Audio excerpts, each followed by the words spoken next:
ஆச்சாள்புரம் ஸ்ரீ சிவலோக தியாக ராஜசுவாமி கோவிலில் நடைபெறவுள்ள கும்பாபிஷேகத்தை முன்னிட்டு தர்மபுர ஆதீனம் 27வது குருமகா சன்னிதானம் குருலிங்க சங்கம பாத யாத்திரையாக ஆச்சாள்புரம் கோயிலுக்கு புறப்பட்டார். சீர்காழியில் வழிநெடுகிலும் பூரண கும்ப மரியாதையுடன் பூக்கள் தூவி பொதுமக்கள் வரவேற்பளித்தனர். மயிலாடுதுறை மாவட்டத்தில் தர்மபுரம் ஆதீனத்திற்கு சொந்தமான சீர்காழியை அடுத்த ஆச்சாள்புரத்தில் உள்ள ஸ்ரீ சிவலோக தியாக ராஜசுவாமி கோவில் கும்பாபிஷேகம் வருகின்ற 23ஆம் தேதி நடைபெற உள்ளது. கும்பாபிஷேக விழாவை நடத்துவதற்காக தர்மபுர ஆதீனம் குருலிங்க சங்கம பாத யாத்திரை மேற்கொண்டார்.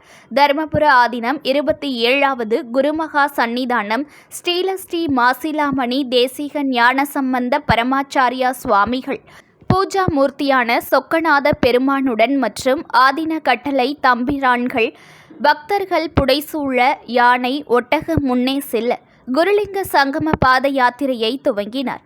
சீர்காழி எல்லையை வந்தடைந்த தர்மபுர ஆதீனம் 27வது குருமகா சன்னிதானம் வரவேற்கும் விதமாக தொழிலதிபர் மார்க்கோனி ஏற்பாட்டில் மேலதாளங்கள் முழங்க வழியெங்கும் குருமகா சன்னிதானத்திற்கு ஆதீன கல்வி நிலையங்கள், வர்த்தக நிறுவனங்கள் மற்றும் வீடுகளில் பக்தர்கள் பூரண கும்ப மரியாதையுடன் வரவேற்பு அளித்து தீபாராதனை எடுத்து வழிபாடு மேற்கொண்டனர்.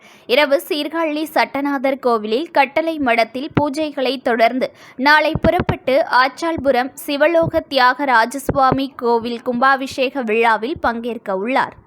நியூஸ்1 தமிழை லைக் பண்ணுங்க, கமெண்ட் பண்ணுங்க, ஷேர் பண்ணுங்க, மறக்காம சப்ஸ்கிரைப் பண்ணுங்க.